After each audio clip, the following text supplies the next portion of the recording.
चंद्रपुरात अवैध शस्त्र बाळगणाऱ्या विरोधात पोलीस विभागाने मोहीम उघडली आहे। रविवारी पोलीस रेकॉर्डवरील असलेल्या आरोपीला देशी कट्टा आणि 4 जिवंत काडतुसासह अटक करण्यात आली। कन्हैया उर्फ मुन्ना ठाकूर रघुनाथ सिंग राठोड असे आरोपीचे नाव आहे।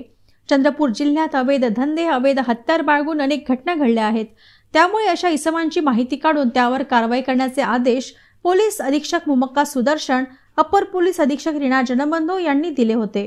अवैध धंदे, अवैध हत्यार बाळगणाऱ्या विरोधात मोहिमेदरम्यान चंद्रपूर शहरातील आनंदनगर महाखाली कॉलनी परिसरात एक इसम कोणाला तरी जीवे मारण्याच्या उद्देशाने देशी कट्टा घेऊन फिरत असल्याची गोपनीय माहिती शहर पोलिसांना मिळाली।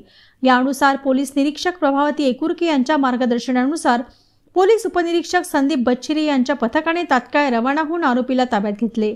त्याची तपासणी केली असता त्याच्याजवळ एक देशी कट्टा आणि देशी कट्ट्यात वापरण्यात येणारे 4 जिवंत काडतूस आढळले। कन्हैया उर्फ मुन्ना ठाकूर रघुनाथ सिंग राठोड यांच्या विरोधात चंद्रपूर शहर पोलिसांनी गुन्हा दाखल करून आरोपीला अटक केले। सदर आरोपी हा चंद्रपूर जिल्हा कारागृह येथून पॅरोलवर रजेवरून 2 वर्षापासून फरार होता असल्याची माहिती आहे।